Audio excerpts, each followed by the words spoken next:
A very good morning to everyone present here. Honorable Dean, Professor Dr. T.R. Subramania, all the faculty members of CMR University School of Legal Studies, and my beloved friends. I, Hima Ashwat, a student of LLB 5th semester, on behalf of CMR University School of Legal Studies, welcome you all to the engaging session based on the theme, Law Related to Proof of Will. We are honored to have with us today Mrs. Susheela Sarathi, Senior Counsel, Senior Mediator and Master Trainer, MCPC, Supreme Court of India and Master Trainer, BMC and Team, Professor of Practice, CMR University School of Legal Studies.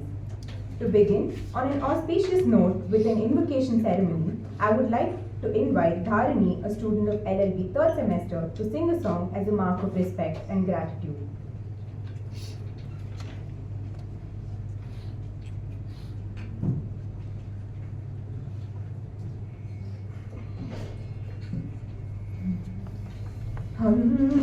Hansavahini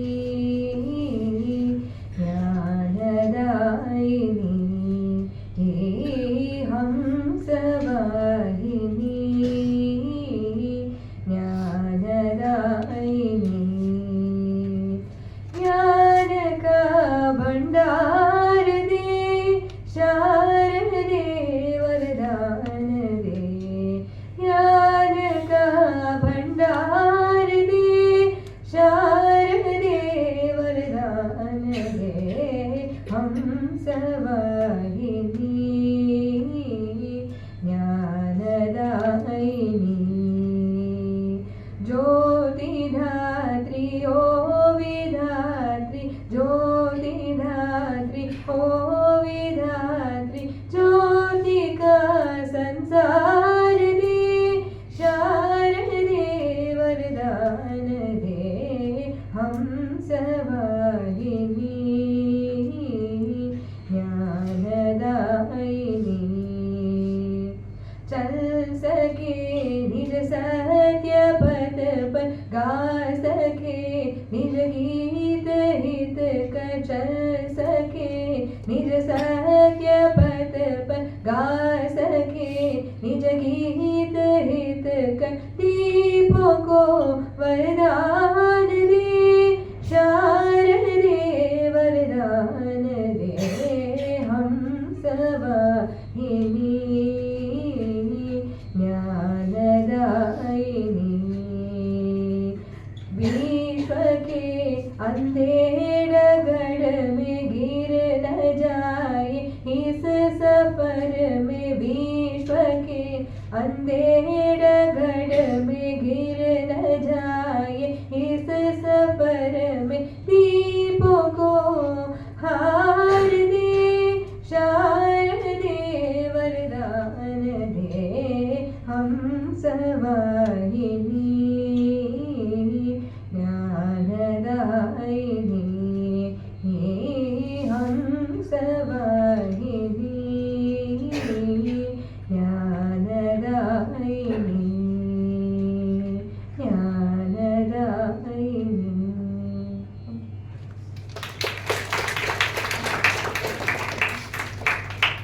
Thank you, Dharani, for blessing our ears with your wonderful song. We are honored to introduce Mrs. Susheela Sarathi, Designated Senior Counsel, High Court of Karnataka, Senior Mediator and Master Trainer, MCPC, New Delhi and BMC. A distinguished legal luminary and expert in mediation with an illustrious career of 37 years. With an extensive academic background, including a BSc, LLB and MA in Sociology from Bangalore University, she has consistently demonstrated her commitment to the legal field. Trained in mediation from prestigious institutions like ISDLS USA, ADR ODR UK and Strauss Pepperdine University, Ma'am brings a wealth of knowledge to the table. Ma'am is a designated senior counsel practicing in the High Court of Karnataka. However, her expertise extends beyond the courtroom, having authored impactful books on mediation such as Mediation Reader's Handbook and Change Through Mediation, reflecting her dedication to advancing alternative dispute resolution. A seasoned columnist for leading Karnataka dailies, her weekly blog imparts valuable insights and tips to mediation trainers. Notably, she has served as a member of the committee appointed by the MCPC Supreme Court of India, contributing to the drafting of legislation on mediation. Today, we have the privilege of hearing from this eminent speaker. It is indeed an honor to have you, ma'am. Ma'am, I welcome you once again to share your valuable insights, and we're sure that this would be a very good learning experience for all of us.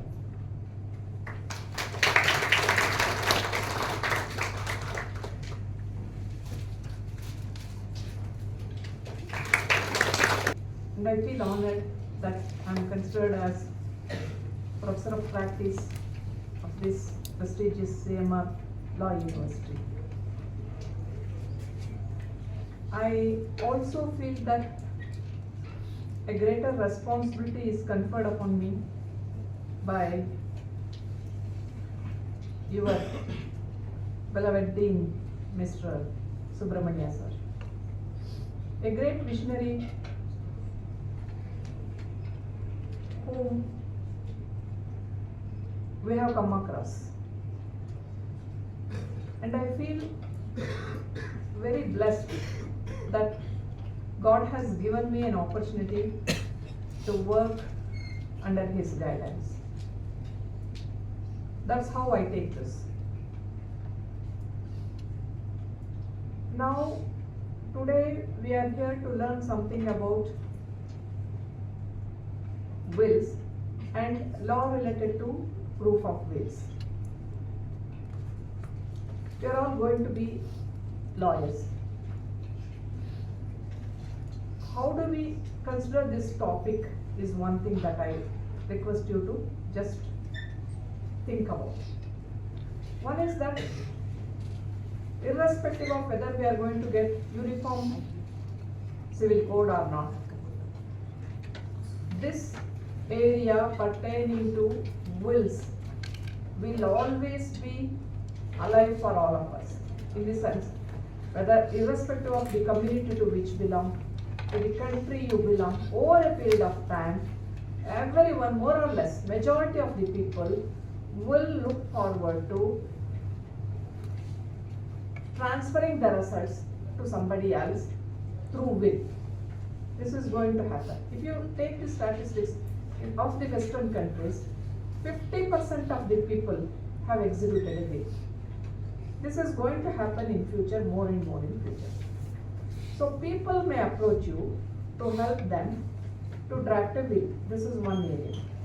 Or somebody else may bequeath. I may bequeath my property in favor of any one of you, and tomorrow you may go, look, madam has executed a will in my favor, but her children are claiming that this is not a valid will, so they are going to challenge this. How do you help me to come out of this? One way, people will approach you to see to it that you assist them in seeing to it that they get what they are entitled to get under the will. Another group of persons may also come to you. They may say, look, my mother never executed a will, but this fellow is claiming on the basis of a forged will. Please help me disprove that will. This is also possible. So, considering all these aspects, you need to first understand what a will is, what are the components, what are the essential elements that you have to think about while drafting a will or helping a person to write a will. And then, in case the question of proof of will comes, how do you take it forward and how do you assist the party to prove a will or disprove a will? These are the elements that you have to keep in the background. Let me give you some examples of some 3 or 4 wills which you can keep at the back of your mind, so that as the session continues, I will take one leaf from each of these narratives and then take it forward further. You might all have heard of a US comedian, Jack Benny. He wrote a wonderful will based on which his wife would get a long stemmed rose every day, because in his will he had said that the florist should give a long stemmed rose every day to his wife. It was a touching instruction, of course. Mary Livingstone was his wife. She was happy with that. She was happy. But if I were to be his wife, I wouldn't have been happy with the long stemmed rose being given to me every day. I would have expected something else and I would have challenged it. That's a different story altogether. This you can do. There was another will by some public spirited person. He said, I have so much of money. This money I am donating it to the country. This should go and be used once in order to take the burden of discharge of the entire loan or debt the country has. For example, our country will have, every country can have some debts, isn't it? So the entire thing should be used for that. But the glitch was that he said it should be used once and that should clear the debt of the entire country. This was X amount of money, but at any point of money, if the country's debt is equivalent to this, then proportionately it could be used. But never it came down to this.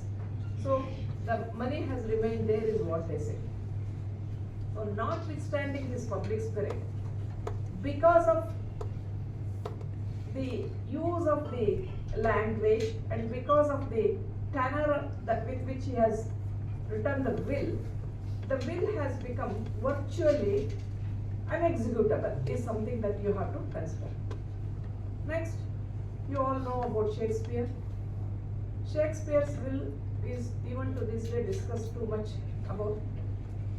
He said his second best bed would go to his wife. Second best bed would go to his wife. All other properties will go to his daughter. If I were to be his wife, I don't know what would have happened. That's a different issue, the history.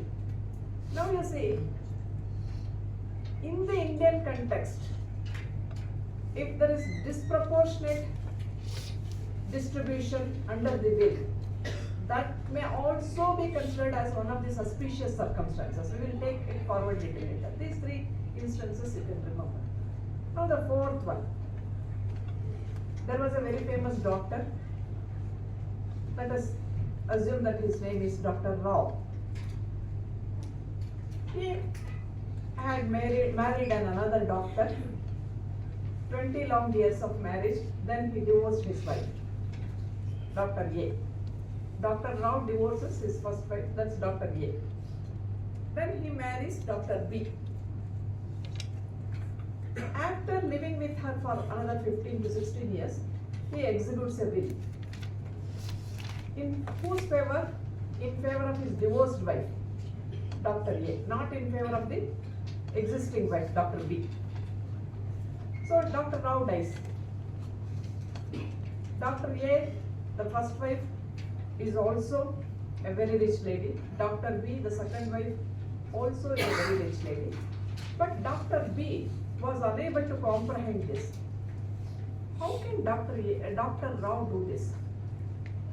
It's an injustice to me. Either he should not have divorced Dr. A, or he should not have married me. After marrying me, he should have forgotten about Dr. A. But Dr. Rao had written in his will why he has executed a will in favor of Dr. A. Though I had divorced Dr. A, all through my life, I felt I should not have done this. Divorce was not an option from her, but it was an option from my side. She was a very noble lady, this, that, and all praise in favor of Dr. A. This troubled this lady too much, Dr. B. So they went to the court. Holographic will is a will where you write the will in your own handwriting. That was a will written by Dr. Rao, whose qualification ran into 2-3 lines. And he had written his name also in capital letters, Dr. D.T.S. Rao. So what more was required? In 2 courts, the case went in favor of the first wife, divorced wife only. We just keep this in mind. Now let us understand. All these 4 stories you have to remember as we go ahead. Now you see, if you want to learn about law related to proof of wills, one is that you should know something related to Indian Succession Act. If you read the bare acts, that's more than enough. I will take you only through some relevant provisions of law. Indian Succession Act, Hindu Succession Act, little bit. And then Evidence Act is a must. I am given to understand that our great master, Mr. Professor Chandrasekhar sir, is going to come here and take you through the overview of Indian Evidence Act. Don't miss his class. Already, so if I am informed, I would also like to come and sit with a paper and pencil and take notes from this session. It's wonderful session too. So Evidence Act you have to keep with you. Some sections if you want to know about this law related to proof of wills. Now first you see section 2H. What's a will? It has to be a legal declaration. I will take you through whether it's a legal declaration when it comes to or not. Of the intention, there has to be an intention. With regard to his property, I have to execute a will in respect of my property, not in respect of my father's property or my sister's property. His property, which he desires, it should be my desire. My daughter should not come and sit there and say, look, you have so much of property, don't give me. But don't give to my elder brother, that is your elder son. But give it to my younger brother, that is your younger son. So whose desire is it? It's my daughter's desire. It should not be my daughter's desire. Whose desire it should be? It should be the testator's desire to be carried into effect after his death. So I request you to focus on legal declaration, intention, his property, his desires, and after the death. This is what you have to think of. Now you see, if you read section 59 of the Indian Succession Act, who is a person who can bequeath his property? Who is a person capable of making will? Every person of sound mind, not being a minor. This is very important for you because in majority of the cases, lots of court's time and lots of energy by the lawyers is being misdirected to prove that he was unwell, he was having BP, sugar, diabetes, this, that and all. Cancer patient, this. Law doesn't use the word sound body. What does it use? Sound mind. So, you have to focus more on sound, this. What is it? Every person of sound mind. So your focus should be to give more evidence, circumstantial evidence to show that, to prove that the person was of sound mind, notwithstanding the fact that he was not having sound body. If he has got sound body also, fair enough. But if he has got sound mind at the time of executing will is what is to be considered. So this is section 59 has to be looked into, because majority of the people when they come to our chambers, they say he had that problem, he had this problem, he was undergoing dialysis every day, all those things. Immaterial. You have to focus on this section 59. Now, there is difference between execution and signing of a document. Signing of a document is different, executing a document is different. See, those of you who are interested, please read some of the judgments I would refer here. This 2005-8 SEC 67, Panakotta Satyanarayana. This case is a wonderful case. You have to read this case law. What do you mean by execution? A document has to be written, and then it should be read over to the person, and that person should understand, oh, this is what I tell. Supposing you are the person to whom I come on, help me execute this will in favor of my driver. So you are a lawyer, then you take all the information from me, and then what do? You write it out, and then you read it out to me. Then I should understand And then one should have gone through the formalities necessary for the validity of the legal act. This is where you have to be very careful. First three, okay. I tell you something, you write something, you read it out to me, fair enough, I understand it, fair enough. And then, what are the formalities that are necessary? That you have to understand. That's where this Panakonta Satyanarayana's case gives you an input that we can't escape the formalities necessaries for the validity of the legal act. Why do we say legal act? Go to section 2. Section 2 head says, what is the first word they use there? Phrase. Legal declaration.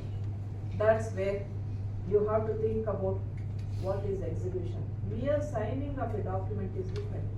I come here, Professor Vidyamani is here, she knows me very well. She says, madam, there are so many certificates, so many formalities to be completed. You sign here, every day. And she says, like this. In between one blank paper, she takes my signature.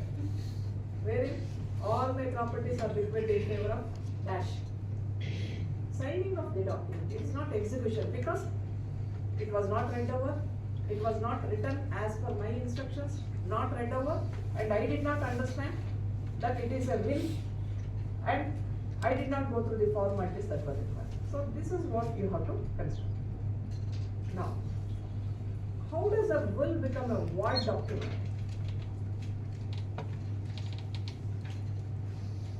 Any will, the making of which has been by fraud or coercion, or by such importunity, which takes away the free agency of the testator is void.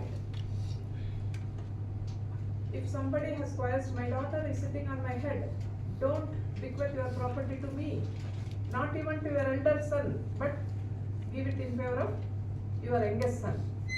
So there is coercion.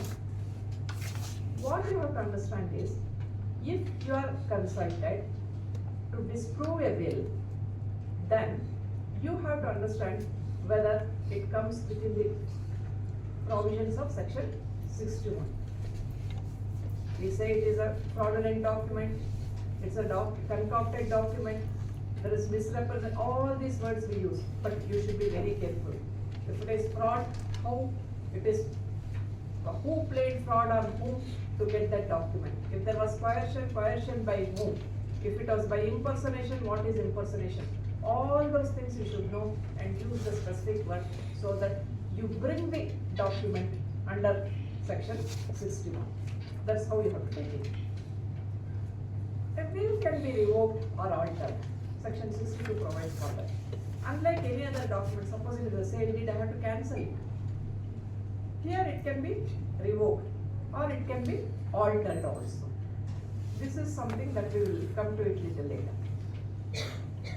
Section 63 is the governing section as far as understanding the nuances of will is concerned. Section 63 specifically mentions testator shall affix his sign or thumb mark. A. Now can we go back to Dr. Rao's will? What did I say? Was it a typed will? No. Written in handwriting. By whom? By Dr. Rao. At the end, what did I say? Dr. Rao had mentioned his name, written his name in Dr. DTS Rao. What does section 63 say? Testator shall affix. So all that as a lawyer I would do is, sir, everything fine. He wrote the will, everything fine in favor of Dr. A, his former wife, divorced wife. He wrote that. He wrote his name also in capital letters. He was withholding himself from putting his signature. He did not put his signature. Had he put the signature, all this would go to whom? A. Now that he has not put his signature, to whom it should go? B, because class 1 here, under section A, isn't it? That's how it is. So, just understanding the provision is very important. When you I always suggest people to read bare acts and some case laws. That's enough. You will be a wonderful lawyer. You can't just go and take a person and start cross-examining. If you know these provisions, then you can cross-examine properly. This is how that case was won. Section 63. Did you understand now? There has to be his sign or thumb mark. If it is not my sign, then also you have a case. If it is not my thumb mark, then also you have a case. Now, signature shall be so placed that it was intended thereby to give effect to the will. In our days, what we used to do, sometimes the lawyers will come, the clients would come, olden days. They would say, Madam, again and again we can't come from far off village. So we will sign some papers and give it to you. And make use of it as and when you want. Or they would send through some doubt or some person in their village. You take this, go and give it to. Supposing they have given 4 papers, that fellow might have kept 1 paper with him and might have given 3 papers. And with that 1 paper also, he wouldn't give it to the lawyer concerned. Maybe, lawyer or wherever it was required to be given. He may give it to somebody else. Say, look, your father had given some papers to me, I have this, make use of this. So he would get a will written in his own. So by looking at that, so you start writing from here, filling in a paper where there is already a signature put. From here you start writing. And as you come forward, maybe all the things that you want to put, you will not be able to put because the signature is here, right here. So what do? From here you start writing the letters very close by, and the distance between the lines will also change. All these things will give rise to suspicious circumstances. Then we can say, look, the signature was not placed as it was intended by section 63. This is how we take it. Did you understand this? So, document where I wanted to get an order in my name. So I give it to my son. I am an uneducated lady. I give it to my son. And he says, you just give a blank paper, I will get it typed there or somewhere there. And then he takes my signature on 3 papers. And then one fine day after my death, he says that my mother has executed will in my favor. So these are all circumstances. So even if the signature is there, signature is mine only, no doubt about it. But was it intended to be for the purpose of executing the will? The answer is no. So you have to understand section 63A and section 63B. Now let us go to section 63C. That's where most of the case laws you will get. It shall be attested by 2 or more witnesses. Documents that are compulsorily, that are to be compulsorily attested. Said it need not be attested, but will has to be attested. Compulsorily attested document. It has to be compulsorily attested. How many witnesses? Minimum is 2. There can be 5 witnesses, but at least 2 witnesses must be there. Recently one case was there in High Court. On the face of it, there was only 1 witness. Section 63C. Maybe it's a genuine will, but I have taken signature from only Lakshmi, not from somebody else. So what happens? 63C says, if a document is required to be in a particular form, and if it is not so, then we can't look into the document at all. Now under these circumstances, where the law demands, the provision says that there has to be 2 witnesses, then we have to see to it that every document which is a will should have 2 witnesses. And the witnesses should have seen the testator signing the document. That's one thing. But section 63C also says, or has received from testator the personal acknowledgement of his signature or mark. For example, I write this will in favor of my driver. Then I bring it here and request Dean sir, I have executed a will. in favor of A. This is the will I have executed. Please attest this. So, he has not seen me signing the will. I have already put the sign. I have put my sign. I have executed the will. But he acknowledges the fact that I have executed the will because I have told him, isn't it? That's also enough. And the two witnesses, earlier we used to cross-examine it like that. You were there, were you there, were both of you there? There are circumstances when both of them may be there. Then first, there are some cases where the witnesses will say, we signed first and thereafter the testator signed. No.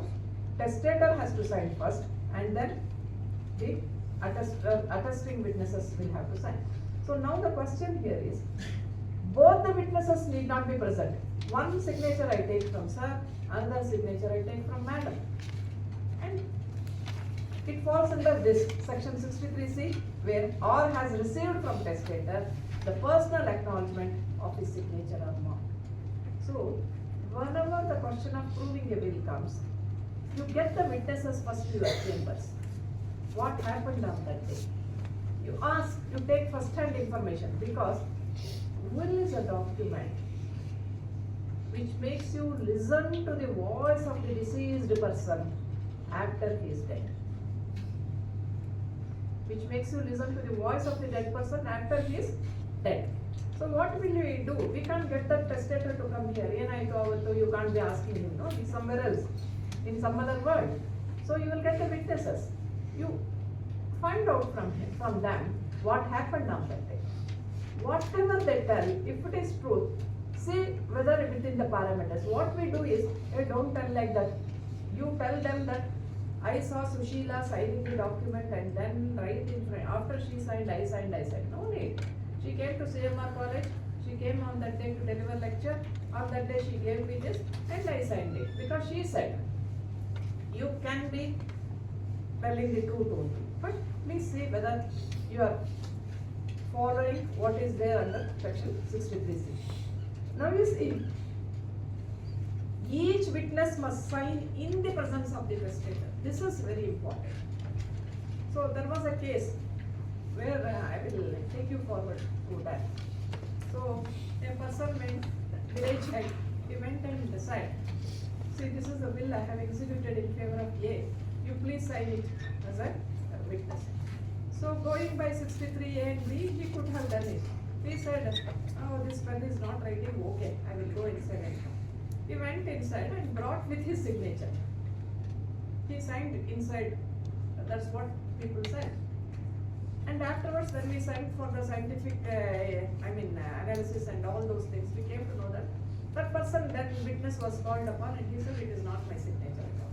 He went inside, probably this might have happened. He goes inside and he doesn't put the signature. He asks somebody else to put his signature as Susheela. I will ask her to write as Susheela and then bring it and give it. So the question here is, each witness must sign in the presence of the testator. Testator need not sign in the presence of the witness, but witness must sign in the presence of the testator. That difference is there, that you have to clearly understand. Now there is another, I said you have to think about the provisions of Indian Succession Act. And you should also learn some provisions of Evidence Act also. Section 67 says how a document has to be proved. If a document is signed by any person, then you have to prove that that signature is in the handwriting of that person. Supposing you take tomorrow this document, name is there, Susheela, but whether I have signed it, I deny that it's not my signature. Or my children will say, maybe it's a will in the name of Susheela, all the expressions are correct, but this is not my mother's handwriting. Who has to, then what should be done? Then it has to be proved that it is in the handwriting of Susheela or it is not in the handwriting of Susheela. That's where section 67 has to be. Section 68 of the Evidence Act also you have to consider. this section 68 must be read together with section 63 of the Indian Succession Act. What did section 63 of the Indian Succession Act say? There should be 2 attesting witnesses, and it is a compulsory attestable document. It has to be attested. So, section 68 takes you through how you prove the execution of a document which is required to be attested in law. A document which is compulsorily attestable. As far as that document is concerned, how do you prove the execution of that document? In order to understand that, you have to go to section 68. Now you see, section 68 says, such a document cannot be used in evidence until one attesting witness is examined to prove the execution of the document. So many a times we come across situations in the court, oh, it's a registered will, so we did not examine the witnesses. You have to examine the witnesses. If there are 2 witnesses, at least one witness has to be examined. In many of the cases, we when the matter comes before the High Court, after 2 courts it comes to High Court. So we see that the document is there is a will, but the witnesses are not examined. When we ask why madam, it is a registered document. Even if it is a registered will, you have to examine, because section 63 says and section 68 is a mandatory provision. You can't go beyond section 68. You have to examine at least one attesting witness. Now you see, it also says, if there be an attesting witness alive, if one had died, the other living witness, we should get him. If both are dead, the situation is different. But if at least one of the witnesses is alive, you have to get him, and subject to the process of the court. This is also important. Supposing there is a witness, today I execute a will, and then Mr. So and so is a witness, but tomorrow itself he goes to London and he stays in UK for 30 long years. He doesn't come to India at all.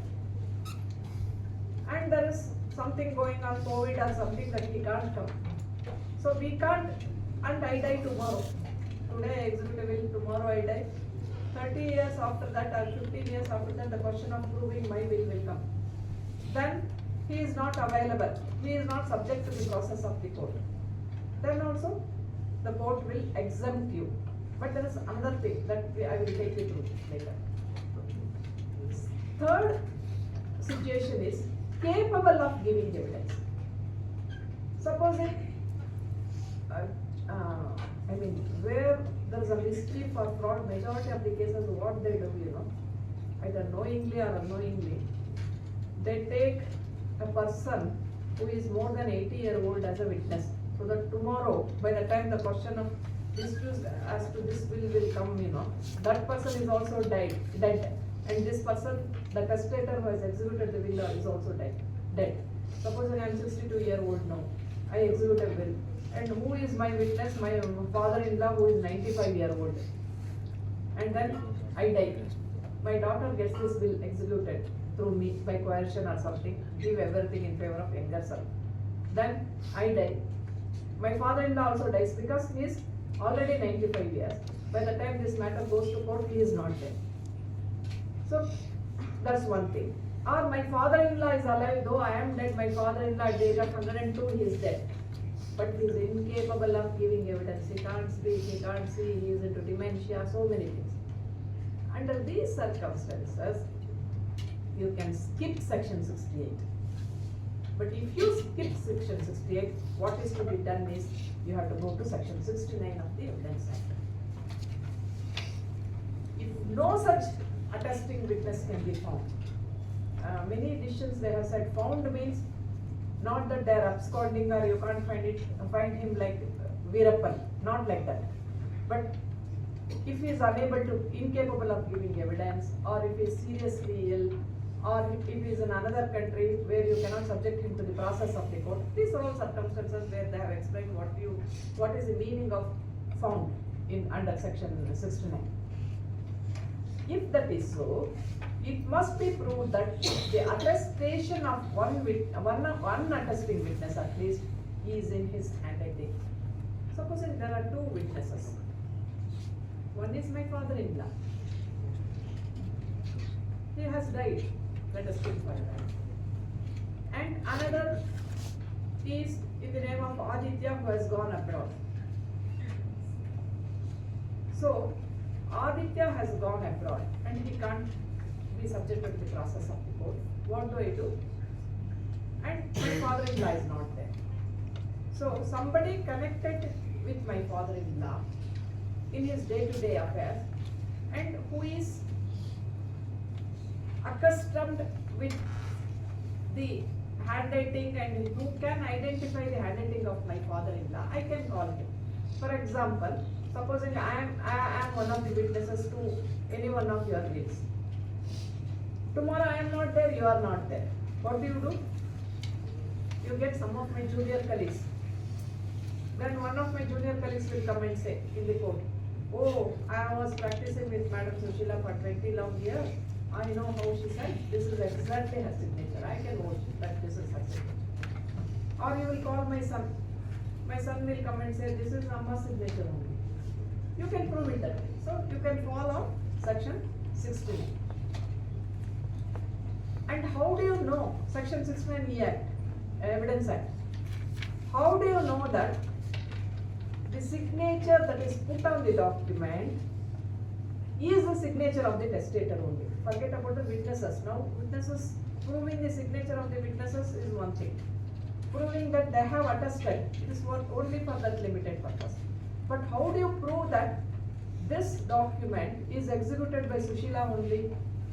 You have to see to it that my signature, admitted signature in some other document is compared with the disputed signature on this will. My elder son will come and say, no, this is not signature of Amma at all. This is my sister who came from abroad and put Amma's signature as though everything should go not to her but to another brother. This is not a valid will, he will say.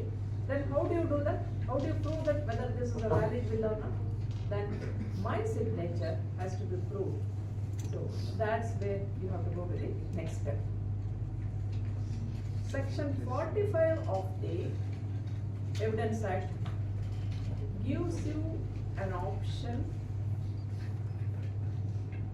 to take the assistance of experts.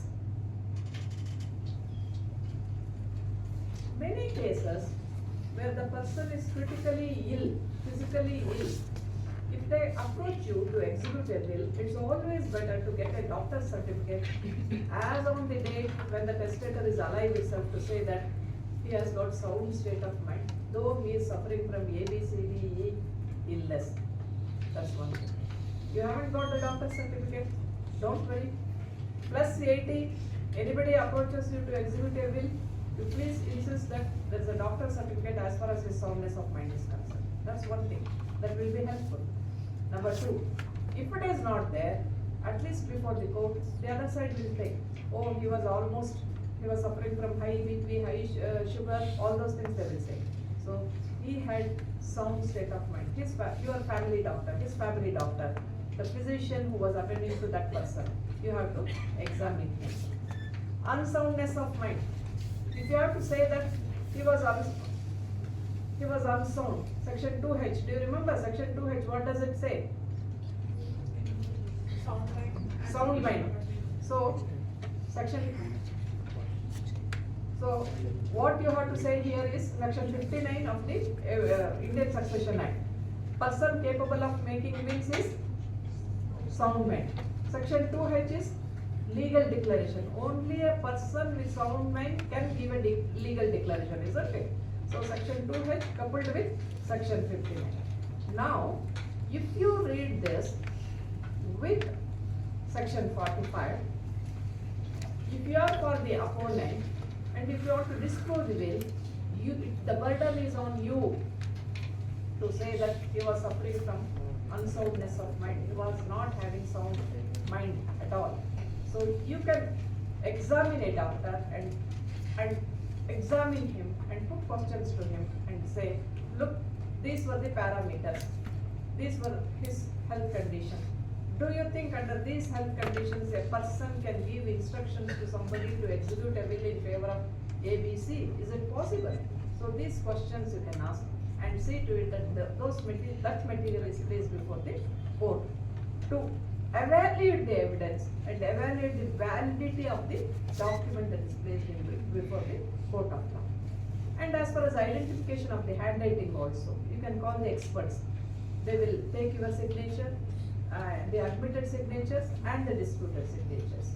So I request Dean sir to just see to it that in one of the such guest lectures you can also invite some handwriting experts so that they will also tell them how to make use of the the expertise of the handwriting experts. So generally see, my handwriting changes once in 3 years, and if nature and signature cannot be changed by others, we have to only change, isn't it? It cannot be changed by others. So from today I can take a call that I will not write like this, I will write like this. I can write if I decide. But now the technology has improved to such an extent that if all of us put one dot on each paper, on one paper, they can find out who has put the dot. That's how the science has developed. So now the question here is, under section 45, you can send a document for comparison. That's also there. And then finger impressions. In one case there was a situation where they said the person had died. And after the person had died, within half an hour or so, they had made that person put the thumb mark on the will, created will. So whether rigorous mortis has set in, all those things, who will tell whether the thumb mark was put when that person was alive is one thing, or after the person had died is another. So for these things also we have to reach out to the experts. See, section 47 of the Evidence Act also has to be considered. In this regard, person acquainted with the handwriting of another person. I told you my juniors can come here and tell you that, look, this is the signature of madam because we were with her for 20 long years, so I know. This can be used to prove whether it is written by the testator himself, the signature is of this person or not. And it is not just about the testator's signature. One case, what happened, there's a peculiar case that's going on. It was grandfather's self-acquired property. He had 2 sons and 3 daughters. He did not want the daughters to get any share in the property. He said the daughters are all given in marriage to wealthy persons, so I did not have to give anything. All these properties, dash and dash, Shankar Ram and Raja Ram. It should go to Shankar Ram and Raja Ram. Then there was this document, Shankar Ram, Raja Ram, Makkalige Hogabeku. Shankar Ram, Raja Ram, children. It should go to Shankar Ram, Raja Ram, children. If you read it in Kannada, Shankar Ram, Raja Ram, Makkalige means not to Shankar Ram and Raja Ram, but to his children. These two, that is Shankar Ram and Raja Ram, they had sold this property to A, B and C. Ideally speaking, to whom the will was executed, it was in favor of children, Shankar Ram, Raja Ram, Makkalige. There is an insertion. Entire document, there is nothing. Clean, it goes in one single run. There is an insertion somewhere. There it says, in the last paragraph it says, Shankar Ram, Raja Ram, Mattu Makkalige.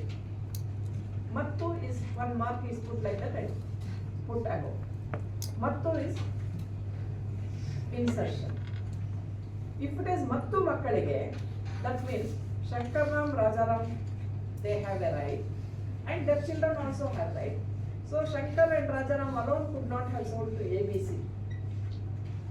The children should also have joined in the execution of the sale deed. So ideally speaking, as far as Shankar and Rajaram's share will be protected and it will be taken in favor of the, given in favor of the purchasers, and the rest of the shares will go to the children. But this insertion, if the document is in the handwriting of a scribe, that's where this section 47 has to be seen. So that scribe was brought before the court. He said, the whole document I have written, no doubt about it, but this Mattu is not in my handwriting. To the extent of finding out whether this Mattu is in his handwriting, though it looks almost similar, but Mattu is not written by me, it was his stamp. So if Mattu is not written, the whole thing should go to children. If Mattu is written, 50-50 will go. So to that extent, we take recourse to section 47. That's how you have to understand. See, section 72, all documents need not be required to be attested. Then, court can compare the signatures. Of course, LTMs we cannot. LTMs will never change. Throughout our life, we will have only one LTM mark. But signatures may change. Court can call upon a person to write something on a paper and then compare that with the document which is placed on record of the court. Court can also do under section 72. Or further, it can also call upon a person who is present in the court to sign or write something so that this handwriting can be signed somewhere to compare whether the document which is produced before the court has got the same handwriting as that of the one that is placed before the court on the day when the court took it. For example, in case of this Mattu, how do you prove that it is not in his signature? The same document can be sent and referred to the expert and said, compare the whole handwriting and then see whether this Mattu is in a different handwriting. Or the court can ask him, or somebody will say, Adan matra or bere tara bandidare. That portion he has written it differently. That's different. So the court can ask him, write something. The court will ask him to write something where the letter Ma is there, Ta is there, something of that kind, and then here and there those letters are there, and ask him to write a paragraph. Then they will send it to the expert. Then the expert will compare and then give his. That alone cannot decide the fate of the case, will. But that's one of the circumstances which the court can consider. Now you see, with all this background,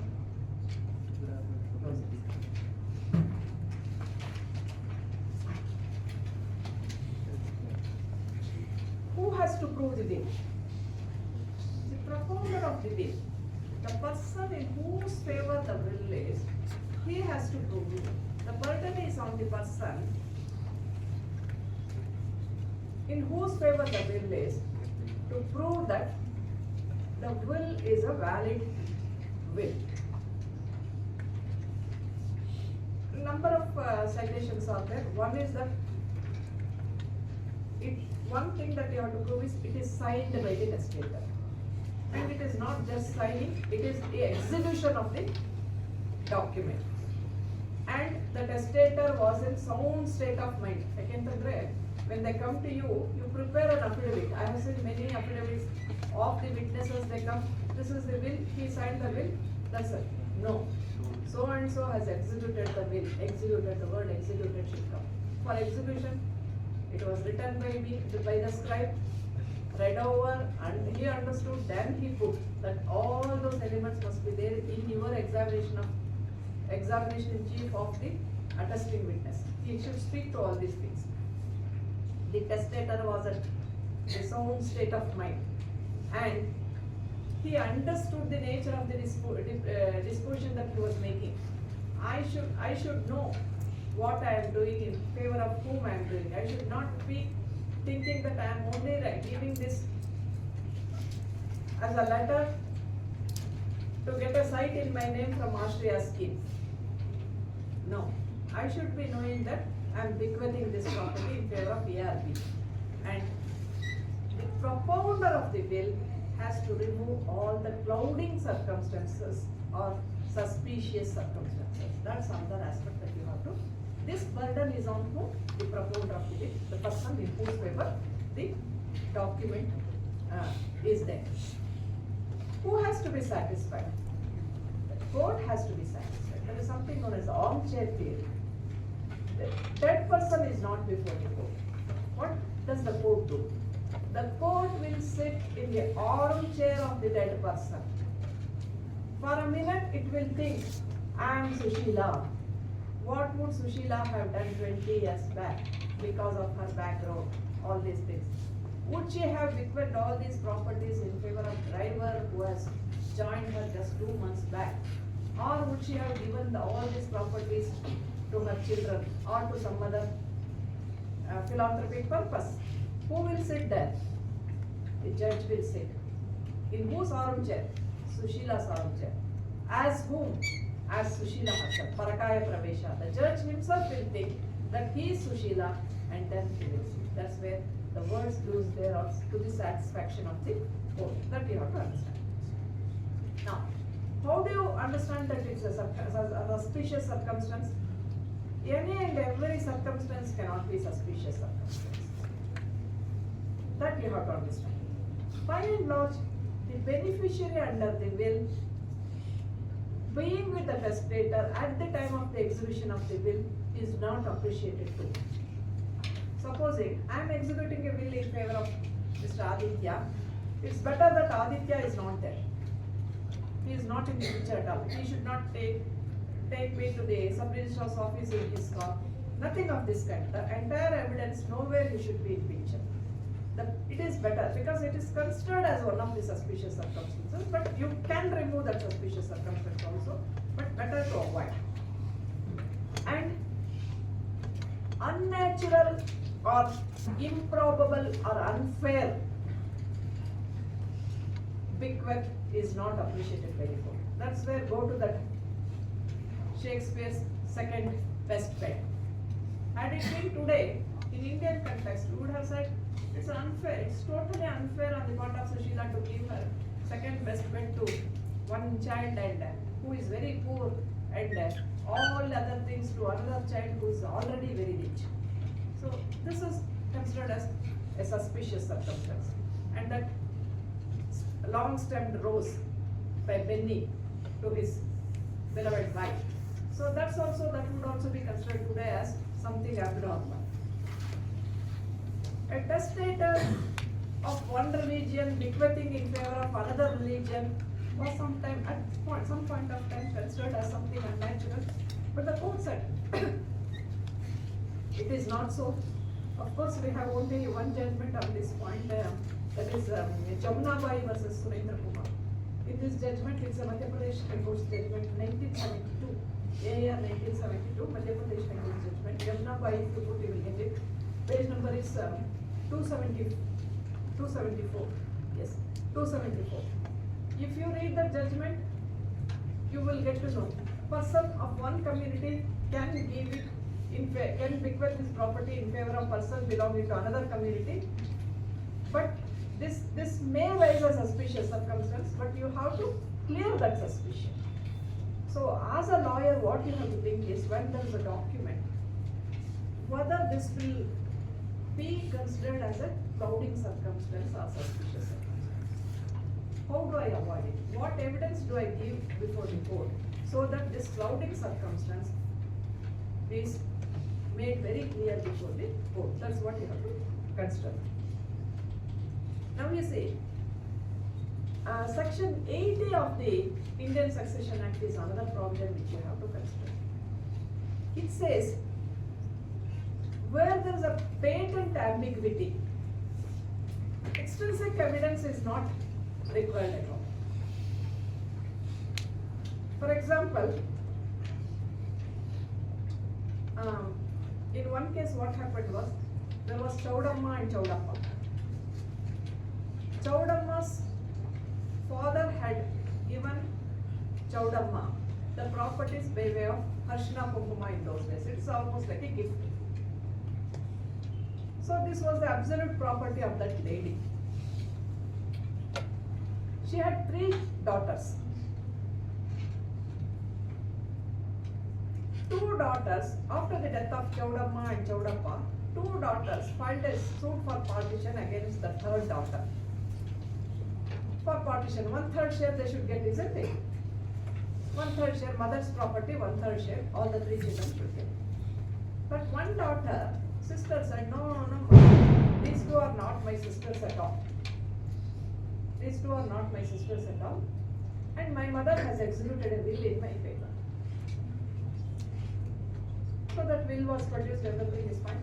We looked into it. The question here was, the only argument, very intelligent argument was taken by the lawyer. He said, look, if she was the only daughter, there was no need for Chaudamma to execute the will, na? After her death, to whom it would go? It would, by default, it would go to her. ನನ್ನ ಒಬ್ಬಳೇ ಮಗಳಾದ ಅಂತ ಬರೆಯುವಂತ ಅವಶ್ಯಕತೆನೇ ಇರಲಿಲ್ಲ. That was one. And because by default it would have gone. There was a patent ambiguity. And only one witness was there, patent ambiguity. And then there was one more thing was that this 3rd daughter who was claiming under the will, that lady's husband had given instructions to describe to write the will. So beneficiary under the will, beneficiary's husband is also considered as beneficiary only. So all these circumstances together, the court said nothing doing, we are not going to rely upon this document. It is something. So this is something that you have to remember. See, testate succession is something. If I die by default, all my properties will go to my husband and children. If I am a lady. If I am a man, of course my mother will also be entitled if my mother is alive. Testate succession, all my self-acquired properties are what it is.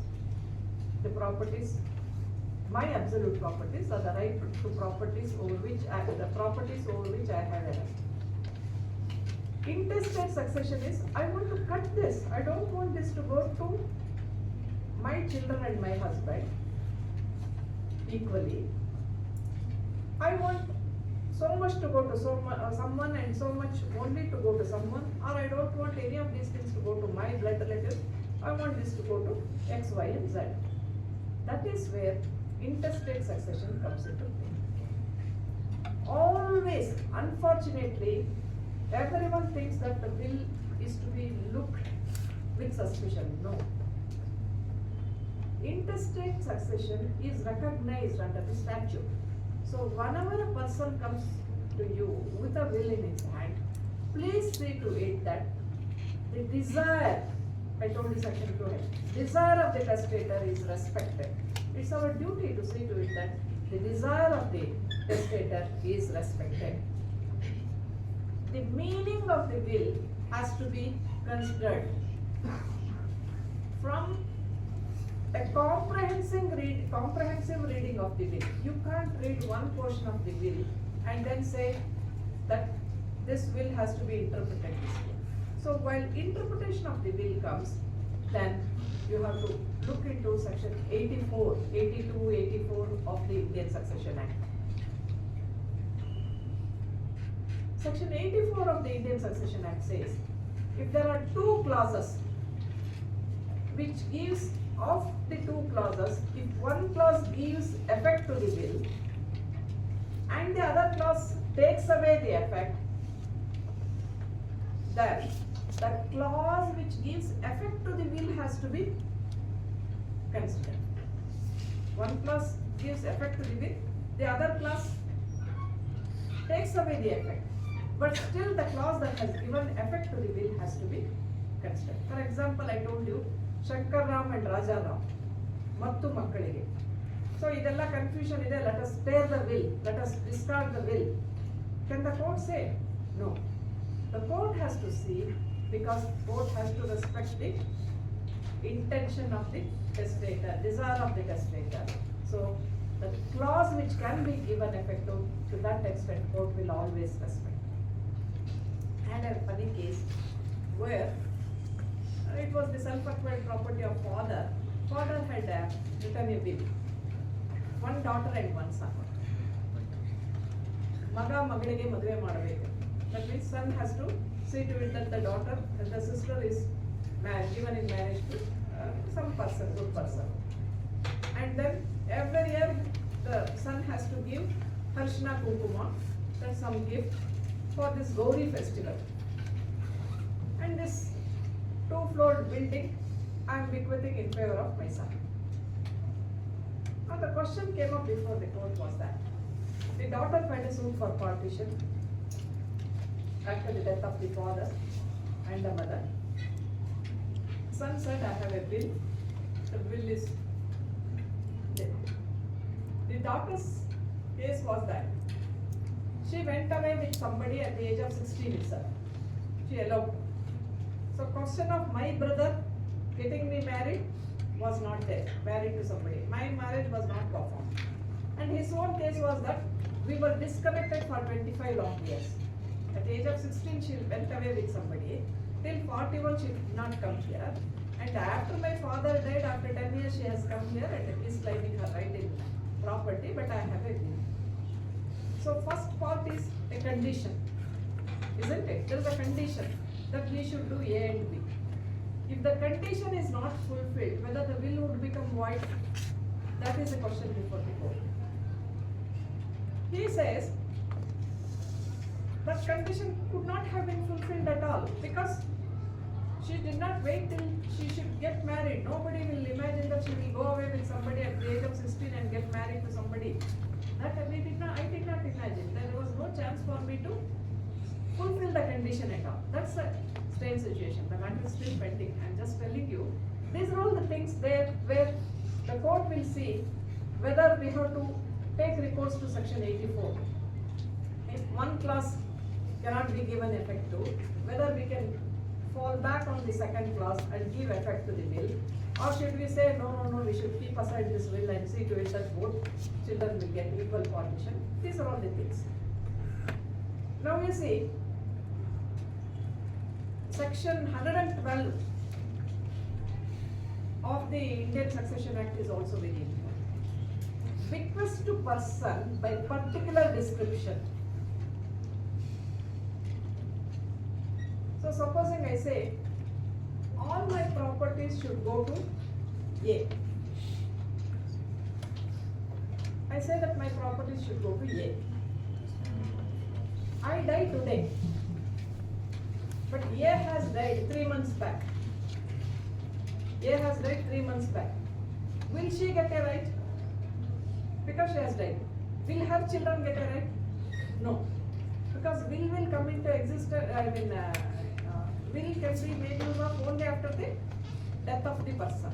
So section 2H, after death. So as on the date of death, the person in whose favor I have bequeathed must have been alive. If I had died today and tomorrow my sister had died, or if I had died at 10 AM and my sister had died at 5 PM today, then my sister's children will get that property. Otherwise, if I die at 5 PM and my sister dies at 10 AM, then my sister's children will not get, though there is a will. Who will get? My husband and my children will get. That's where the person in whose favor you have executed a will must have been alive as on the date of the must have been alive as on the date of death of the testator. This is another point that you have to be very careful about. See, one judgment I request all of you to read is beautiful judgment. 1 or 2 judgments I refer to. Kalyana Swami's judgment. This is a beautiful judgment. Kalyana Swami versus Bhattavatsala, 2020. I think you all have access to SCC online, isn't it? Whenever you find time, just read it. It goes like a story. Beautiful citation. 2020 SCC online, SC 584. Very lengthy judgment, but everything you want to know about wills, 3 judgments you will know. So the burden is on the first initial burden is on the propounder who goes to the court with the will in his favor. But the person who alleges that the burden is, who alleges that the will is not a genuine document, the burden is on him to prove that will is a result of fraud or coercion, undue influence, etc. So the burden is on them. Why should you know this? Because if the matter goes before the court, both will frame issues. You file a plaint, they file a return statement. So you may go for declaration on the basis of the will.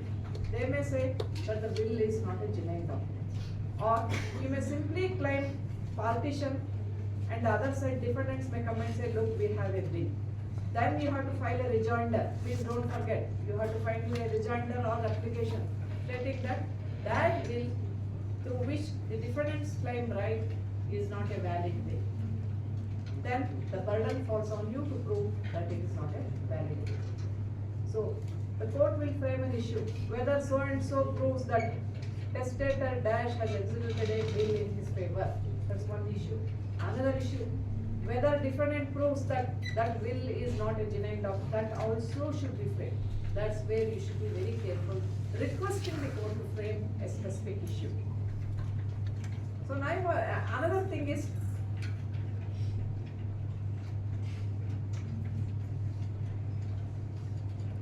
the circumstances under which a person executes a will, whether that should be looked into or not. For that, Parallel versus Rameshwar. If you read this judgment, court says it's a very old judgment of 1963 Supreme Court 1703.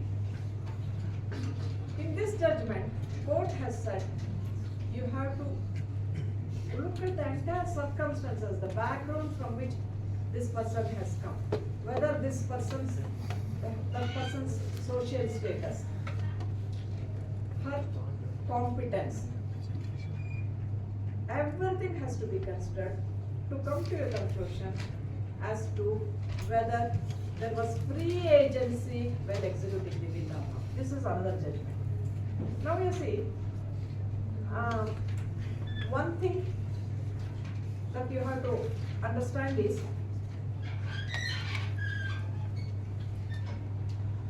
what is a satisfactory evidence? Because it is always to the satisfaction of the court is what we say. So one judgment I request, even to this day, if you read any judgment on the question of will, proof of will, all courts have referred to this Venkatachala Iyengar's judgment, H. Venkatachala Iyengar versus Timmajamma.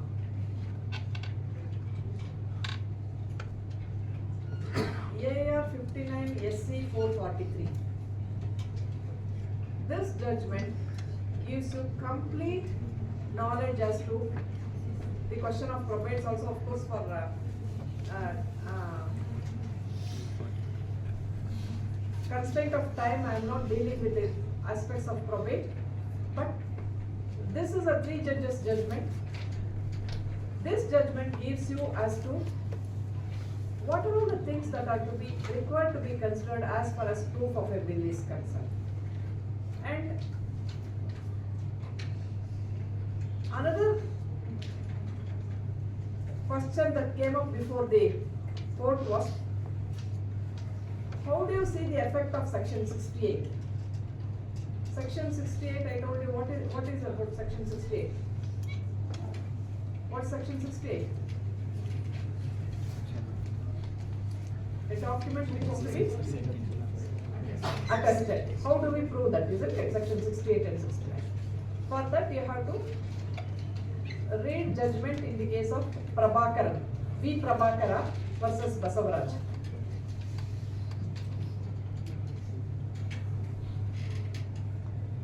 (2022)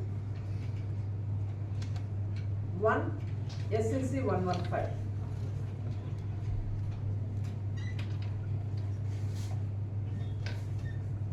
So Kalyana Swami's judgment, Venkatachala Iyengar's judgment, and then third judgment I request you to read is Shiv Kumar and others versus Sharanabasappa. Very beautiful judgment.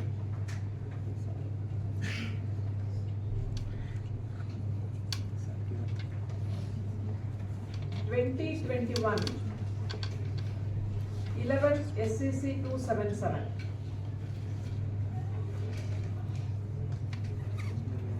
In this case, court has said the initial burden to prove that the will is genuine is on the propounder of the will. Then the burden shifts on the person who says that will is not a genuine will.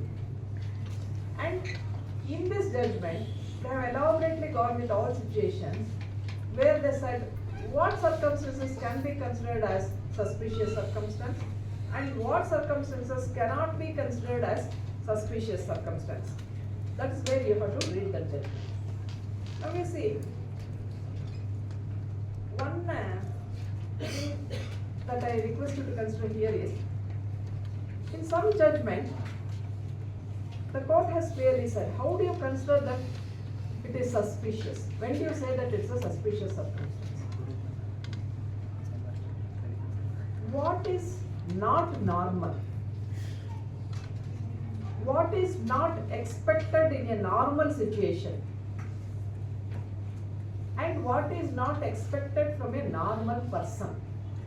Look at this, how beautifully Supreme Court has said. What is not normal? What is not expected from a normal person? And what is not a normal situation? That is a suspicious circumstance. Kempamma Chennamma's case. No normal person would bequeath the property in favor of his only child. If it has to go to her, by default it would go. It is not a normal situation. It is not a normal person. It is completely not normal. That's where it gave rise to suspicious circumstance. Some circumstances are given. For example, shaky signatures. And then